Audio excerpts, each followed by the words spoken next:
world is full of people telling you who to believe they are. Well, we thought we'd tell you who we're not. Let's start here. We're not in shipping. We don't make lifts. Seriously, no lifts. We do this. We're good at this. And we make all of these. And even though you'll find us here and here, we don't make energy. We make you save it. And you'll be saving the environment too. Are we an internet company? Well, we connect and power just about everything around you, helping machines talk to each other and to you, making your world more personal. We're seeking out the big questions and answering them honestly.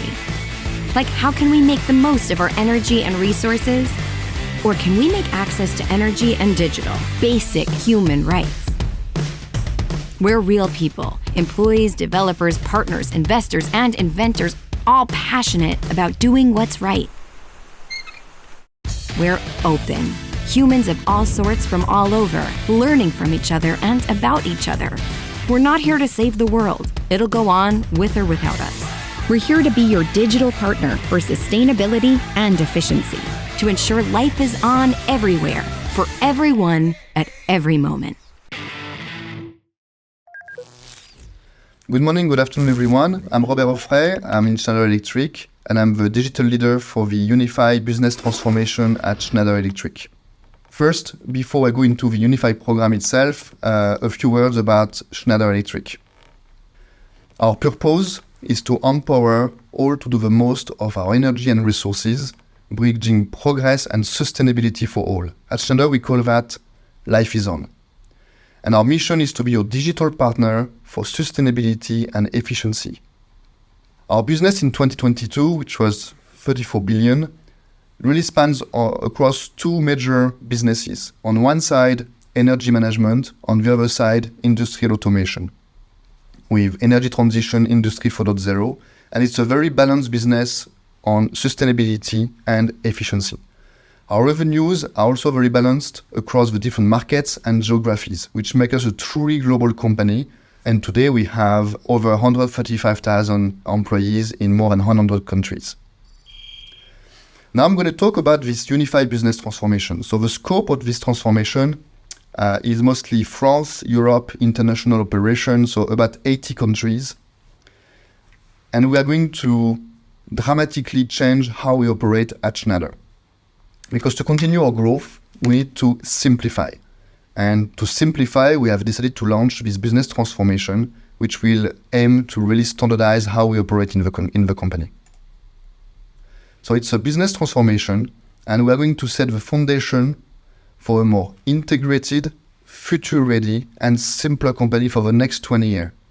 And it starts now with business process standardization. So in 2023, we have been doing a huge effort on the business process standardization. Why now? Basically, we realized that we need to simplify how we operate to really unlock the business value that we have in the company. We also have a complex digital architecture today, and we have a target architecture which is much simpler, and we want to implement this target digital architecture. So we'll have a full integration between the ERP and a global ecosystem of application. We also want to have data in the center of this transformation. And we have data golden rule, which will enable us to be a data and AI-driven company because we are going to standardize how we operate on data as well. So we'll be faster to automate, faster to make forecasts and make decisions. And by the way, replace our legacy ERP landscape. And many of you may also be on ECC. And we all know this is not the future. So we are going to move to the future. And the future that we have chosen is to have a future-ready solution because we move into a public cloud model of SAP, meaning SaaS, meaning that by design, we cannot customize. By design, we'll receive updates. We'll be always ready for the next things to come. While today, like many of you on ECC, we have to do upgrades. And usually we don't replace the capabilities we have customized ourselves. So this is a profound transformation, and this is very urgent for us to operate simpler, faster, and with more agility, and these ingredients will enable us to be much faster, simpler, and more agile. So to summarize what this program is about, it's about simplifying the life of our people, standardizing our business processes and the corresponding IT landscape, harmonizing our data foundation, and at the end, provide to our customers and suppliers an enhanced digital journey. From a digital standpoint, it's a major transformation. Meaning, this year we focus on the business process standardization. And from this business process standardization, we look at them end to end, because the process starts at the customer, ends at the customer. And from a system point of view, it's not only in the ERP. So it starts in a certain solution, goes through the ERP, then moves to another solution. So this end-to-end architecture is directly linked to the end-to-end process, and we have decided to implement only our target architecture. We have many legacy applications which will be removed, and we'll connect only the target, and we'll synchronize the rollout of this implementation with the rollout of the ERP. And today we have about 50 ERPs. We're going to move to one ERP, and therefore we're only going to connect the new applications to that ERP. I often use the analogy of if you buy a Tesla, you don't go to the gas station to refuel it. It's the same here.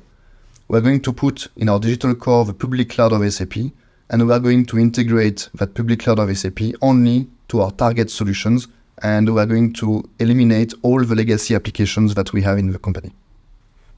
Now moving into the ERP itself and what we are doing.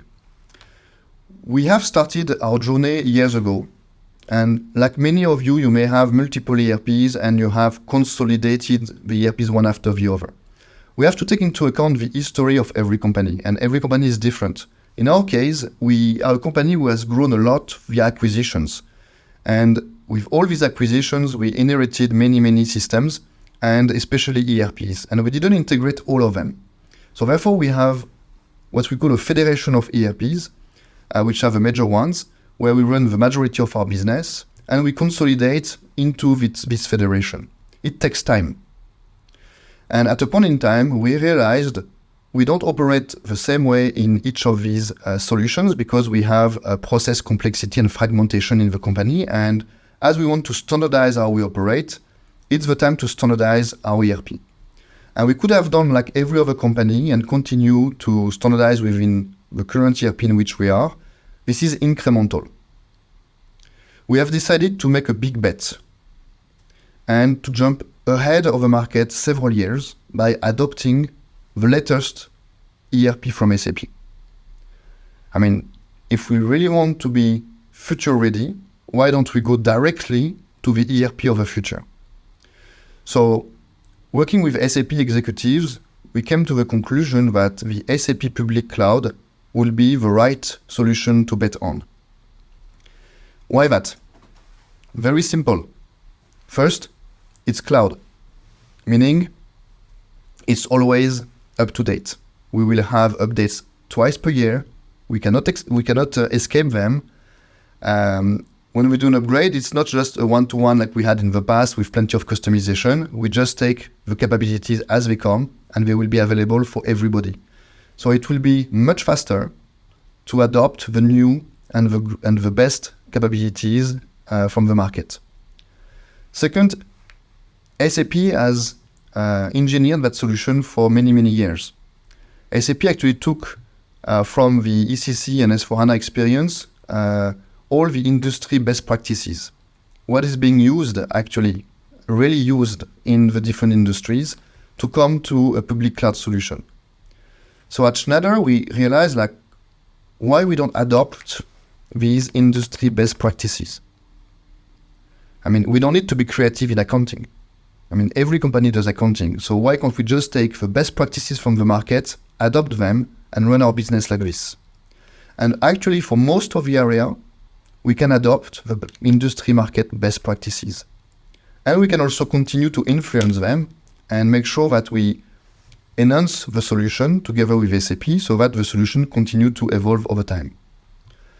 Then a third element, which was pretty important in our context, because the scope of our program is pretty big. I mean, we are talking about 80 countries, 200 manufacturing plants and distribution centers in the scope. Once we have our solution ready, we consider it will be much faster to deploy because it's a SaaS solution. Because by design, we cannot customize. by design, we'll have to adopt. So it will be a bigger effort on the change management to adopt the how we work in SAP public cloud. However, it will be much faster to deploy because we'll go into a light speed deployment across the world of the solution. So this is why we selected the public cloud of SAP. And we really believe that to build on our future, to continue our growth, we need to be standard and we need to rely on the technology of the future. So when we say future ready, we meant thanks to SAP public cloud, we'll be always standard, always at the latest level of capabilities, and we'll be able to react faster to the business situations we will face. To illustrate, I will share with you where we are today in our program. So we started this program 10 months ago. This year in 2023, we focus mostly on business process standardization. However, if we only work on the process standardization and we don't show anything concrete, we will lose the momentum. And we need also to prove that, yes, it can work. Because we are the first large industrial company to adopt the public cloud. So, of course, we want to go step by step, adopt the solution, and get the first early success and quick wins of the solution. So, indeed, it creates a momentum in the organization that, yes, this is possible, yes, it works. So, we are actually working to implement our first manufacturing plant. So, we did the work already on standardization of process for manufacturing. And when we entered into the explore phase, which is the approach from the SAP Activate methodology, after a first round of explore phase and fit to standard workshops, we ended up with 272 critical requirements which were parked as it doesn't exist in the public cloud. When we went deeper into these, we actually realized by adopting a different way of doing, by changing our mindset, adopting this cloud mindset, only 35 actually were not in the solution. Meaning we were able to change our mind on how we're going to operate. We come from a 30 years history on ECC, like many of other companies, so we are stuck to how it works today. It's a different product, so we cannot compare. And we need to really focus on what is the requirement, what is the business need, why we need this. And once we are clear on the what and the why, then SAP comes with, this is how this is handled with public cloud. And it's very different from doing an upgrade, moving to S4HANA, private cloud or on-prem, and just doing the same way we used to do before because the solution can do it. Here, we have to adopt. We have to adopt a different mindset. Also, we have a very strong mandate that we want zero customization. We want to adopt the industry best practices from the market. And in case we find something that really is not in the product, then we want the product to evolve. We want to influence SAP so that the product can indeed include these best practices and these requirements because these are needed for a company like us. So out of 272, by doing change management, adoption of best practices, we ended up to 35. Out of these 35, actually SAP has already incorporated into the next release is 12, meaning it works. And then the 23 others, we had to build an extension for timing reasons, but only 3 of these are really specific to us. Meaning, specific to us equal either it's a temporary gap, because we have not yet deployed the full company into the public cloud, so temporarily we have to make some an exception to be able to work with the front office, or this is a competitive advantage. We'll have some competitive advantage which we want to retain, and then we don't want this to be in the product, we want this to be really specific. But again, 3 versus 272. So a huge adoption of the solution. We are not yet live, we are today in SIT, UAT phases, so in a few months we'll go in production and we'll see it in action. But that approach, the mindset shift, is showing us that yes, we can change, yes, a large company can adopt the best practices from the solution and can standardize the processes on these. That's very important because this is what we want to achieve. We want to standardize our processes. So by taking the industry best practices from SAP, standardizing our processes, we know this will drive value for the company. You can see at the top here 99.74 standard. This means like we have agreed with SAP how to measure this. It's phenomenal because these 23 extensions are touching a certain number of technical objects. And we made a ratio on how many objects are being touched versus how many objects we can touch. And of course, in a public cloud, you can touch far less objects than in a private cloud or on-prem because everything is customizable there. So that's why we have 0.26% of non-standard only with 23 extension. But 23 extension is extremely small number. And we want this to be the strict minimum.